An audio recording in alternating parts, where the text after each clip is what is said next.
मेरी माँ मुझे चाचा के घर जाने ना देती, कहती कि वे नेक नहीं है।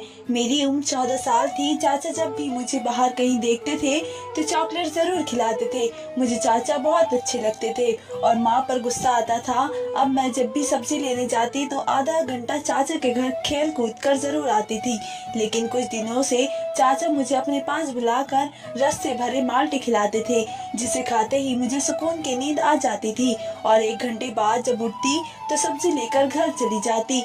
मुझे अपने जिस्म में बदलाव महसूस हो रहा था। मुझे माँ की बात अब सही लग रही थी और चाचा पर शक हो रहा था। मैंने अगले दिन माल्टा खाने की बजाय चाचा की नजर से बचाकर दीवार की दूसरी तरफ फेंक दिया और खुद लेट गई। अभी 5 मिनट ही गुजरे थे कि कयामत टूट पड़ी, क्योंकि चाचा ने तो मेरा नाम आयशा है। मेरी कोई बहन या भाई नहीं था। मैं इकलौती थी, इसलिए बहुत ज्यादा लाडली थी और बहुत ज्यादा खूबसूरत थी। मेरी उम्र सिर्फ 14 साल थी। मेरी माँ पूरे दिन घर में गुस्सा करती रहती। मेरे पापा ने उनको जॉइंट फैमिली से निकाल लिया था। हमें अलग हुए 10 साल हो चुके थे, लेकिन माँ अभी तक भी वहाँ के गुजारे 5 साल नहीं भूलती थी। माँ पापा के सारे रिश्तेदारों से बहुत ज्यादा नफरत करती थी। कहती थी कि वे बहुत ही बुरे लोग हैं। मेरे चाचा का घर दूसरी गली में था, लेकिन मेरी माँ कभी भी मुझे वहाँ जाने नहीं देती थी। उनकी एक बेटी थी जिससे मेरी बहुत अच्छी दोस्ती थी, लेकिन माँ ने मुझे सख्ती से मना किया था कि तुम ना वहाँ पर बिल्कुल भी नहीं जाना। एक दिन मैंने पूछ लिया, क्योंकि अब मैं कोई बच्ची तो नहीं थी, तो कहने लगी कि तुम्हारे चाचा नेक इंसान नहीं है, बड़ा ही बदकिरदार इंसान है। पता नहीं बड़ों को भी पता होगा ऐसी बातों का, लेकिन अगर कोई बड़ा भी हो तो अपने भाई के बच्चों के लिए या कोई बहन अपनी बहन के बच्चों के लिए तो पूरी नहीं होती। बच्चों के साथ तो लोग अपनी दुश्मनी नहीं निकालते, और जो बच्चों के साथ दुश्मनी निकालते हैं वह तो इंसान भी नहीं होते। इतनी बात का तो मुझे भी पता था। पापा का काम ऐसा ही था कि वे वक्त पर भी घर पर नहीं आते थे। रेलवे स्टेशन पर काम करते थे, इसलिए उन्होंने सुबह में जल्दी जाना होता था और रात को देर से आते थे। घर के लिए रोज की सब्जी लाना मेरा काम था। पहले मैं छोटी थी तो जाती थी, कोई मसला नहीं होता था, लेकिन अब पापा कहते थे कि ये बड़ी हो गई है, उसको नहीं भेजा करो। लेकिन माँ कहती थी कि 1000 काम है मेरे सर पर, मैं नहीं जा सकती हूँ। ये काम कर लेगी तो कुछ नहीं होगा, बुर्का पहन कर चली जाया करेगी। बुर्का तो मैंने अभी पहनना नहीं था, लेकिन मैं चादर ओढ़ कर जाया करती थी। रास्ते में कभी मुझे चाचा मिल जाते तो कि इतने प्यार से मुझे बुलाते थे, कहते थे मेरी गुड़िया, मेरी शहजादी, कैसी हो तुम, और मेरे साथ ही दुकान तक भी चलते थे। दुकान वाले को भी कहते थे कि इससे पैसे न लेना, और मुझे एक चॉकलेट जरूर देते थे। चाचा मामू के तो बड़े प्यारे रिश्ते होते हैं, बाप की जगह ही तो होते हैं ये लोग, लेकिन फिर भी माँ कहती थी उनसे दूर रहा करो। चाचू कहते थे घर पर आलिया भी तुम्हें याद कर रही थी, लेकिन मैं कोई ना कोई बहाना कर देती थी, क्योंकि मुझे माँ की सख्ती से मना किया हुआ था। मुझे तो चाचा को देखकर ऐसा बिल्कुल भी नहीं लगता था कि वे बहुत बुरे इंसान हैं। वे मुझे इतनी ज्यादा मोहब्बत करते थे, मेरे हिस्से के भी पैसे खुद दे देते थे और मुझे कोई ना कोई चीज जरूर देते थे, जबकि मेरी अपनी माँ मुझसे सीधे मुंह बोलती भी नहीं थी। पता नहीं उनको किस बात का इतना गुस्सा रहता था। मुझे मेरे चाचा कहीं ना कहीं मिल ही जाते थे, और उनका एक बड़ा बेटा था, घर को वही चलाता था और वे अपने काम क्या करते थे, कभी कभी घर पर ही होते थे। उनका एक छोटा बेटा था जो मेरी उम्र के बराबर था। हम बचपन में एक साथ खेलते थे, लेकिन अब माँ कहती थी कि तुम उसको देखकर भी बात नहीं किया करो, क्योंकि अब तुम लोग जवान हो गए हो। मुझे माँ पर गुस्सा आता था। एक तो वे मुझे कहीं जाने नहीं देती थी, और मेरी कोई सहेली भी नहीं थी, और अपने रिश्तेदारों से भी मिलने नहीं देती थी। उनका झगड़ा मेरी चाची और चाचू के साथ था, तो इसमें मेरा क्या कसूर था। इतनी शर्मिंदगी होती थी मुझे जब चाचू बार बार कहते थे कि बेटा घर आ जाओ, घर आ जाओ, और मैं कोई ना कोई बहाना बना देती थी। वे भी सोचते होंगे कि ये खुद ही नहीं आती, इसलिए मैंने सोच लिया कि मैं अपने चाचू के घर जरूर जाया करूँगी। मेरी माँ जो मर्जी करे, मुझे परवाह नहीं है, आखिर वे लोग मेरे अपने हैं। और पापा ने भी कभी ऐसी कोई बात नहीं की। अगर माँ को कोई शख्स बुरा लगता है तो ये उनका मसला है, मेरा नहीं। मैं जब पहले दिन चाचू के घर गई तो वे लोग बहुत खुश हुए, और ऐसा लग रहा था जैसे मैं कोई बड़ी हस्ती हूँ। मेरी चाची भी बहुत खुश थी मेरे आगे खाने पीने की इतनी सारी चीजें रखी और चाची ने कहा कि आज तो मेरी बेटी घर आई है। मैं तो बहुत ज्यादा खुश हूँ। मैं भी बहुत ज्यादा खुश थी। बस अब मैंने रूटीन बना लिया था। मैं सब्जी लेने बहाने से घर से निकलती और 1 घंटे या 2 घंटे चाचा के घर खेल कूद आती थी। अगर माँ पूछती तो कहती कि बहुत ज्यादा भीड़ थी इसलिए देर हो गई, या कोई ना कोई बहाना बना देती थी।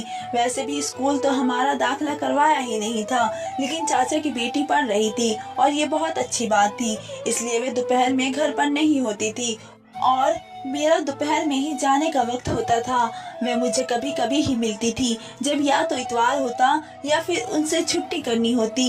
चाचा का बेटा जिसकी उम्र मेरे बराबर थी, उसका नाम हसन था। वे भी बहुत अच्छा था। वह अपने फोन में ही मसरूफ रहता था, लेकिन कभी कभी मुझसे बात कर लेता था। पर कुछ दिनों से बहुत अजीब हरकत हो रही थी।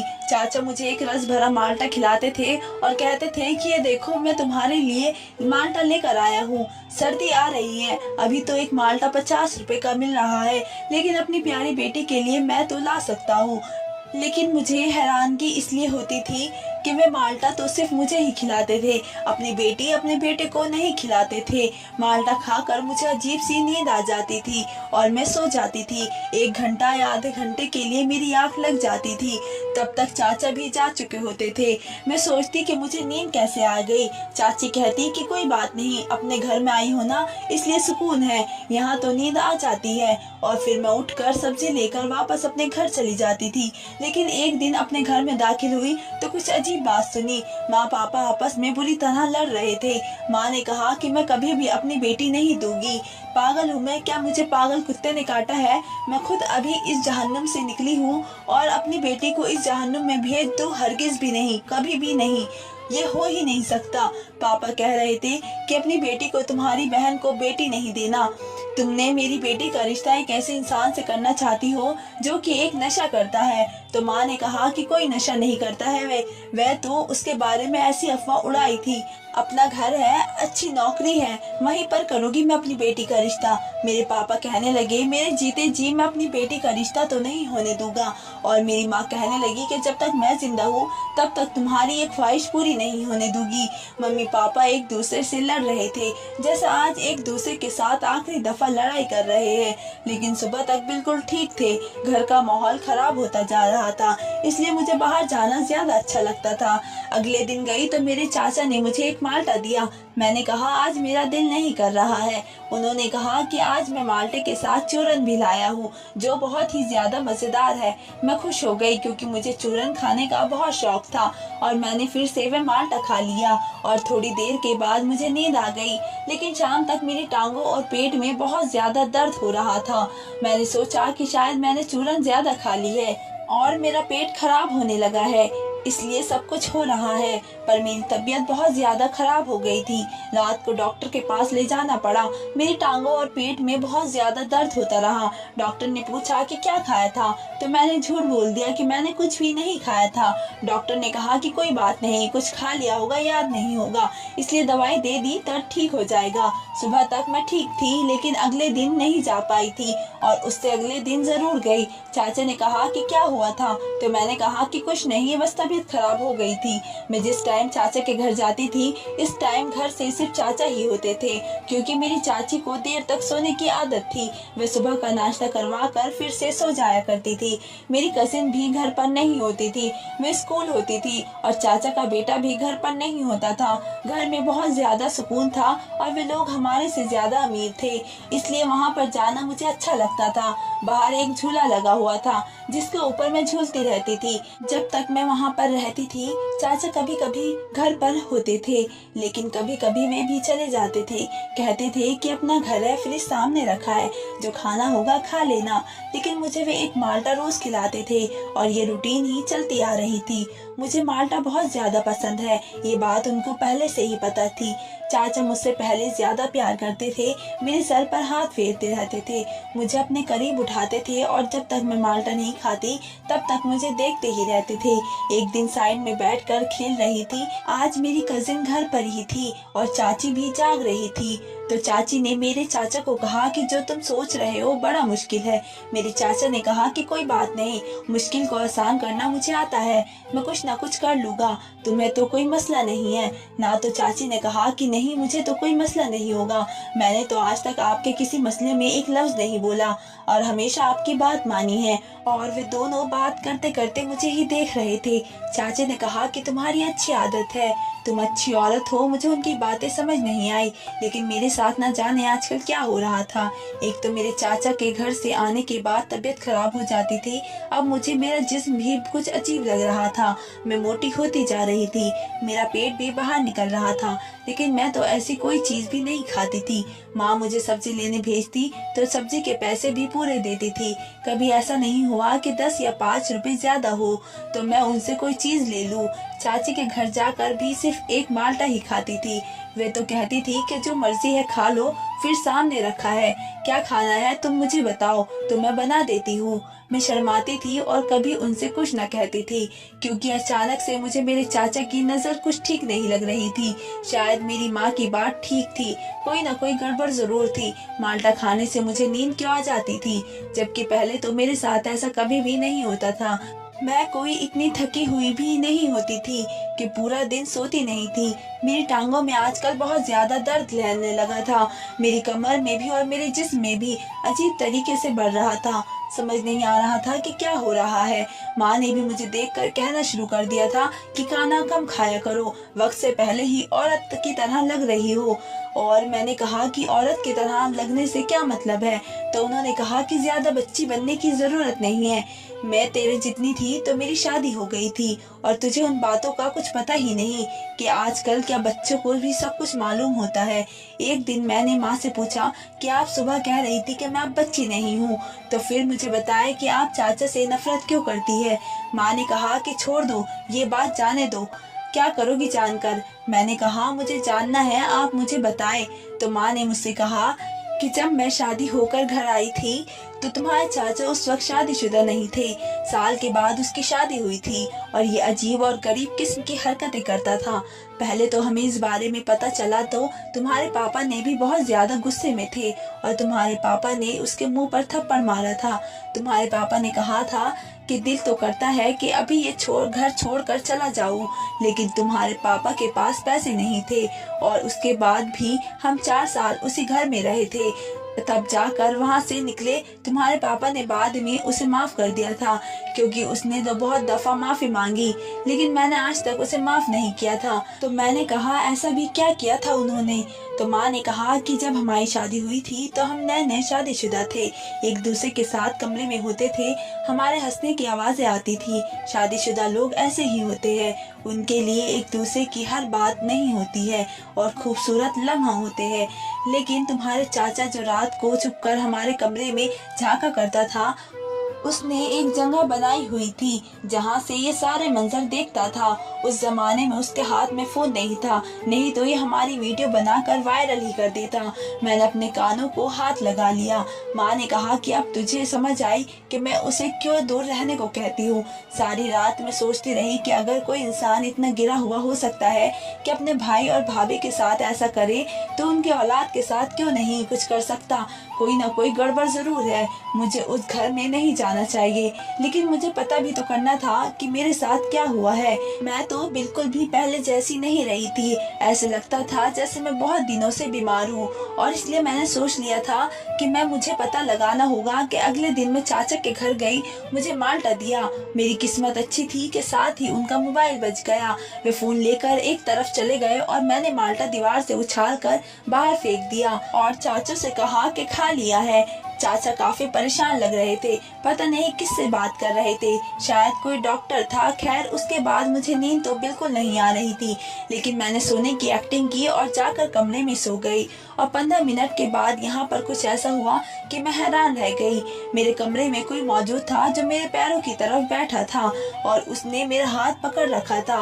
मैंने आंखें खोली तो मैं ये देखकर पूरी तरह हैरान रह गई कि वे कोई और नहीं बल्कि मेरे चाचा का बेटा हसन था। मैंने चीखना चिल्लाना शुरू कर दिया।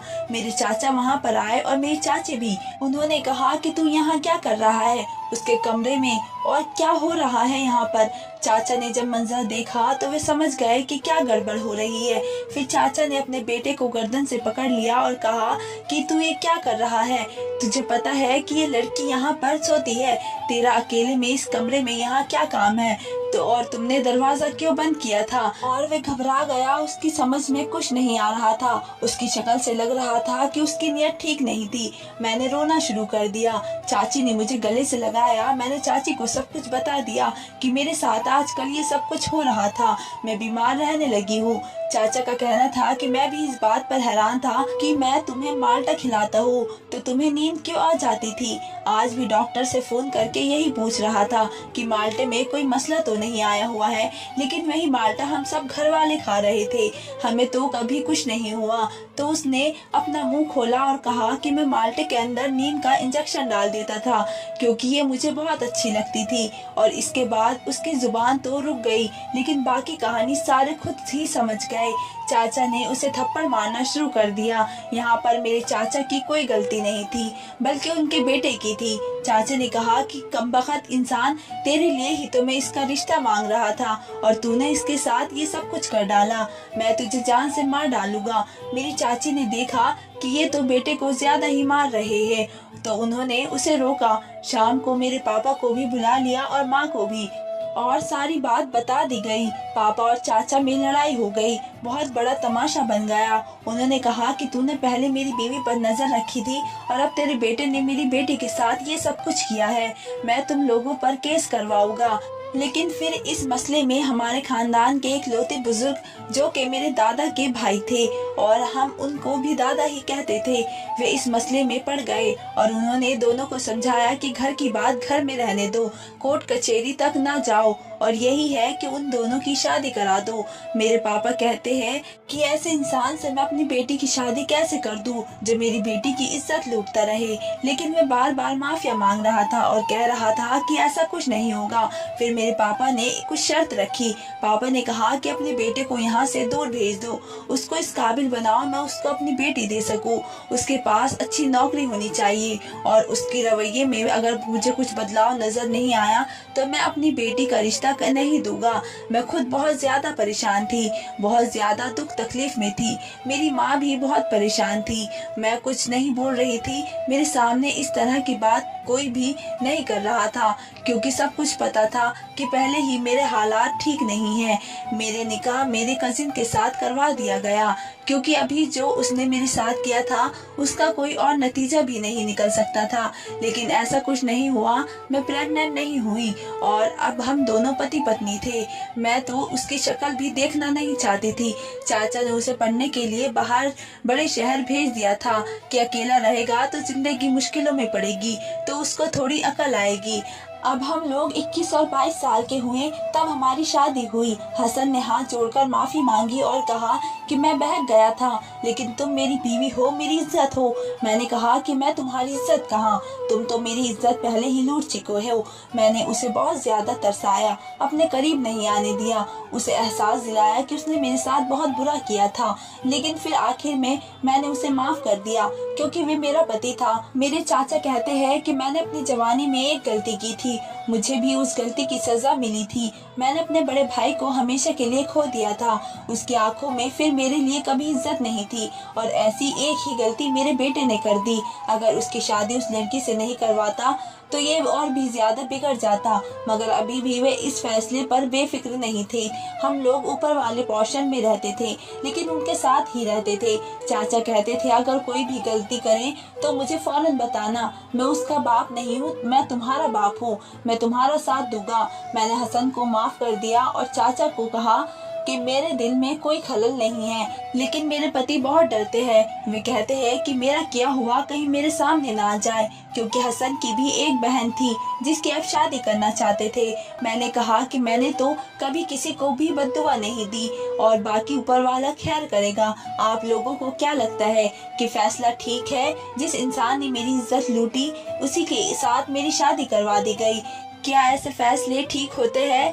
क्या इस तरह लड़कियों के साथ बड़ा जुल्म नहीं होता कि एक ऐसे शख्स से उनकी शादी करवा दी जाती है जिसके लिए उनके दिल में इज्जत नहीं होती है? या फिर अगर कोई दिल से शर्मिंदा और नादान हो तो उसे माफ कर देना चाहिए और दोबारा उस चीज का जिक्र भी नहीं करना चाहिए। आप बताएं, क्या ये मेरा फैसला ठीक था या गलत?